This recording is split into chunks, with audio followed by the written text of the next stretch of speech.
A day in my life as a content creator mom na feeling vlogger. Hoy!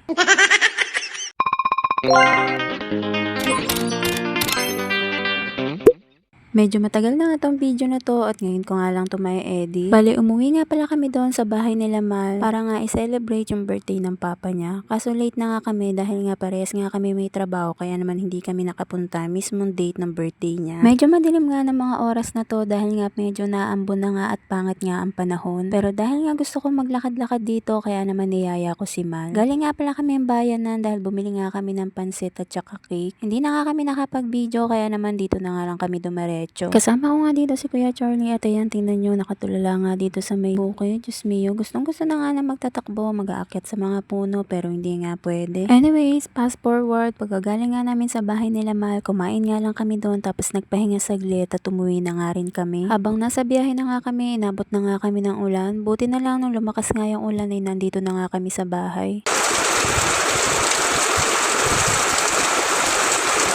Fast forward nga, kinaumagahan na nga ito at medyo okay na nga yung panahon. Marami rin kasi akong ipopromote ng mga product dahil nga sa pag-affiliate ko. Kaya naman buti na nga lang ay gumanda-ganda nga yung panahon. Mga bandang tanghali na nga ng mga oras na to at ito lumabas na nga ako para nga ma-video na nga yung mga ibang product. Dahil nga alipin tayo ng salapi, abay hindi nga tayo pwedeng magpahinga.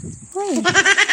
Nung umuwi nga kami kay Lamar kahapon, ito nga yung dala-dala naming bag. Ang ganda nga rin ito dahil napakalawak na nga rin niya. Biruin mo, nasa 50 plus pesos nga lang yung presyo nito. Tapos kasya na nga yung damit naming apat. Yes, kasyang-kasya nga yung damit naming apat dito. Bali, tigta-tatlo na nga kami ng damit, short, tapos underwear dito na dala-dala. May zipper pocket na nga rin siya dito sa may unahan na pwede mong paglagyan ng toothpaste, toothbrush, sabon at shampoo. Kaya naman sulit na sulit nga yung bili namin dito. Bali, ito namang next na papakita ko sa inyo. Nagandahan nga talaga ako dito nang in-order ko to. Umorder nga pala ako nito, high waist underwear woman short. Gustong gusto ko nga tong gamitin dahil para kang walang suot dito. Kung katulad nga rin kita na naiirita kapag nga gumagamit ng underwear, ito perfect na perfect to dahil underwear short na nga to. Napaka-comfy nga lang din yung gamitin tapos stretchable na nga rin to. High waist na nga rin pala siya tapos hindi nga maiirita yung singit natin kapag suot-suot nga natin to. Nakakapanghinayang nga dahil nabili ko nga to na 90 plus pesos tapos 3 pieces na siya. Tapos ngayon nga nasa 80 plus pesos na nga lang siya tapos 4 pieces. Grabe no, napakalaki nga ng discount na nakuha. Biruin mo kung kailan nakabili ako tsaka naman may ganong kalaking discount.